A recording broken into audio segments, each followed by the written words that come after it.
வைக்கோல் அங்கி.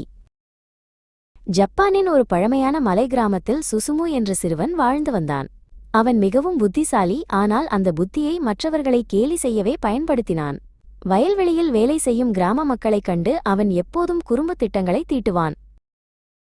அவனது தாய் ஷியோரி ஒரு மென்மையான மற்றும் அறிவார்ந்த பெண்மணி. அவர் சுசுமுவை அழைத்து, மகனே, மலைப்பகுதிக்குச் செல்லாதே. அங்கே டெங்கு என்ற தேவதை வாழ்கிறது. அவனிடம் உன் குறும்புகள் பலிக்காது, கவனமாக இரு என்று அறிவுரை கூறினார். அந்த மலையின் உச்சியில் கோபோ என்ற டெங்கு வாழ்ந்து வந்தான். அவனுக்கு மிக நீண்ட சிவப்பு நிற மூக்கும் தலையில் ஒரு சிறிய கருப்பு தொப்பியும் இருந்தது. அவனிடம் ஒரு மாய வைக்கோல் அங்கி இருந்தது.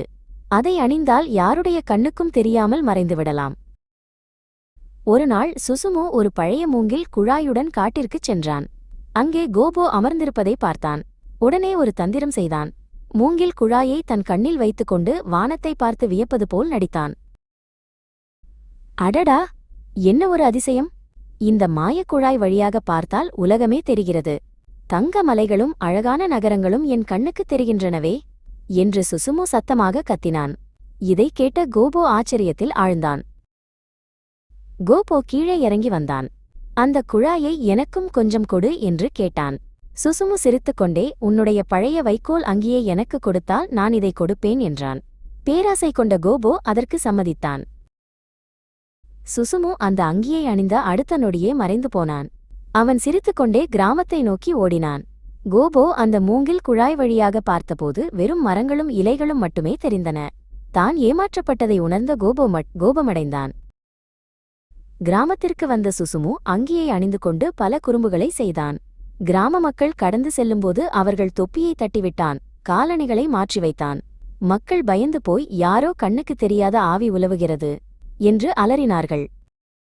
மாலை வேளையில் சுசுமு வீட்டிற்கு வந்து அங்கியை ஓரமாக வைத்தான். அடுப்படியில் வேலை செய்து கொண்டிருந்த ஷியோரி அது ஏதோ பழைய குப்பை என்று நினைத்து எரியும் அடுப்பில் அந்த அங்கியை போட்டுவிட்டார். அங்கி மளமளவென்று எரிந்து சாம்பலானது. வீட்டிற்கு வந்த சுசுமு அங்கி எரிந்ததைக் கண்டு அதிர்ச்சியடைந்தான். உடனே ஒரு யோசனை செய்தான். அந்த சாம்பலை தன் உடல் முழுவதும் பூசிக்கொண்டான். அங்கி மறைந்தாலும் அதன் சாம்பல் என்னை மறைக்கும் என்று நினைத்து மீண்டும் கிராமத்திற்குச் சென்றான். அவன் ஒரு உணவகத்திற்கு சென்று அங்கிருந்த காரமான பானத்தை குடித்தான். காரம் தாழாமல் அவனுக்கு தும்மல் வந்தது. கண்கள் சிவந்து கண்ணீர் வழிந்தது.